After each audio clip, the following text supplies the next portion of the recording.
Всем привет, мои дорогие друзья! В сегодняшнем видео я решила приготовить пирожное картошка в форме эскимо на палочках.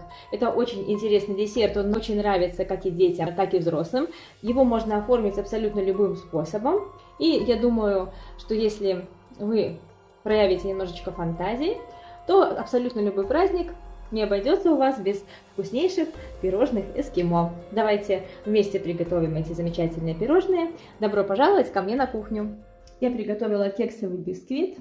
У меня здесь 650 граммов бисквита. Измельчаю его в кутере. Можно измельчать руками, как вам удобно.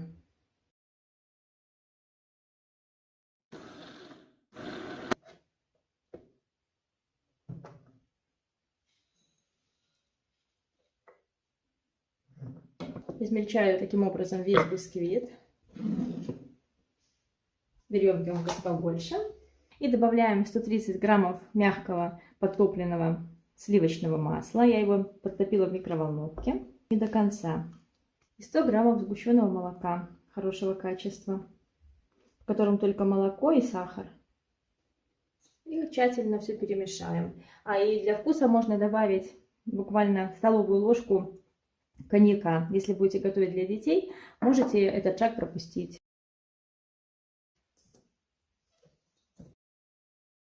Тщательно перемешаю, чтобы масса стала однородная. Масса получается одновременно и рассыпчатая, и одновременно она, если ее так вот сжать, очень хорошо будет держать форму. И теперь необходимо заполнить этой массой формочки. У меня вот такая силиконовая форма на 8 ячеек. Форма у меня из Алиэкспресса.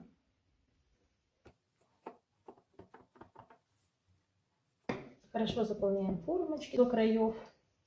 Лишнее потом мы срежем с помощью пластикового шпателя или металлического. Осторожно. Беру деревянные палочки. Они бывают разных размеров. Вставляю в эскимошку. Почти до самого конца это делаю, чтобы на палочке потом пирожное держалось лучше. И теперь срезаю лишнее. Лучше всего это все-таки металлическим делать шпателем, так будет аккуратнее. После того, когда срежем, немножечко подправим, чтобы каждое пирожное было ровным.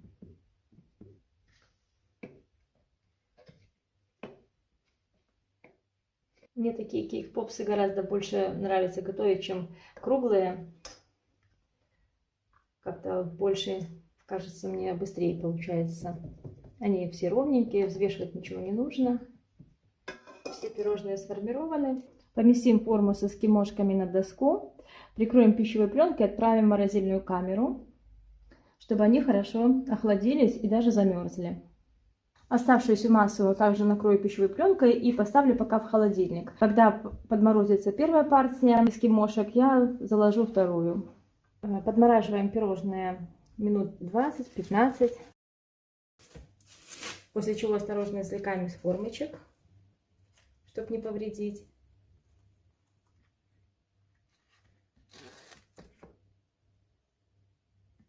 И их можно будет еще поставить снова в морозильную камеру, чтобы они еще лучше схватились и на них глазурь красиво ложилась.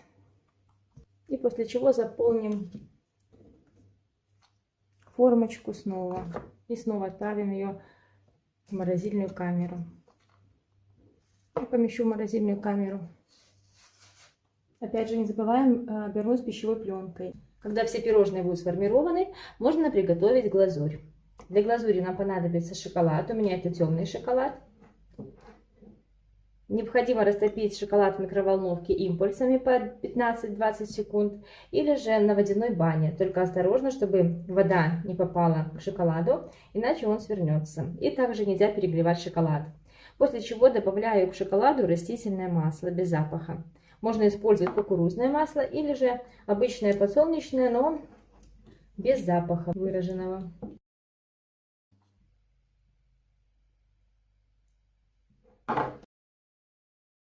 Количество масла будет зависеть от текучести шоколада. Шоколад у всех разный, поэтому тут скорее ориентироваться на консистенцию глазури.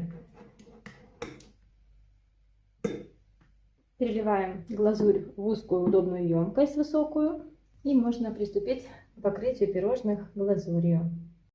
Не наливайте слишком много глазури, иначе будет неудобно глазировать, как у меня вот сейчас вышло. Даем стечь лишней глазури.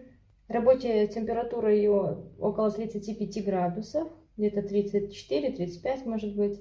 И пирожные мои не сильно замороженные, они в морозилке полежали около 10-15 минут.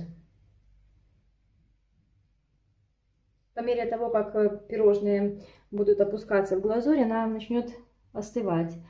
И тогда ее можно слегка разогреть, чтобы слой глазури не был слишком толстым. Готовые пирожные помещаем на дощечку, покрытую пергаментом для выпечки, или на дощечку, которая покрыта пленкой пищевой. У меня это пакет. Пирожные получаются довольно аппетитные и красивые, прямо хочется их откусить сразу же. А если их еще как-нибудь декорировать, то тогда это будет вообще бомба. Восхищаться будут не только дети, но и взрослые. На холодных пирожных глазурь быстро стабилизируется.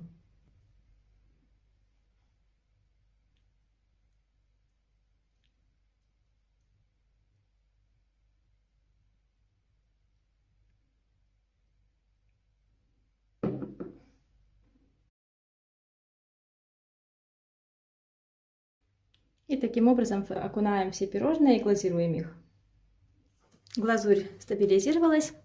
И теперь хочу украсить пирожные. Их можно украсить абсолютно к любому празднику, к 8 марта, к Новому году. Даже создают различные мордашечки на пирожных. А я уже хочу свои пирожные украсить к Хэллоуину. Сейчас как раз будет у нас Хэллоуин. И сделаем несколько простых украшений на Хэллоуин.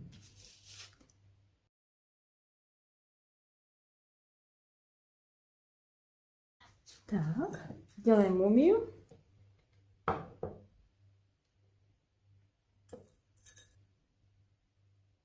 Смотрите, как просто, ну и в то же время эффектно.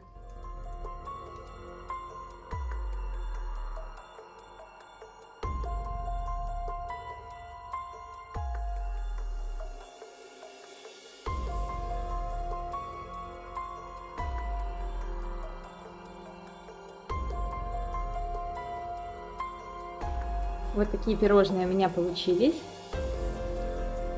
Я думаю, что они очень интересные и прекрасно подойдут для праздника Хэллоуина.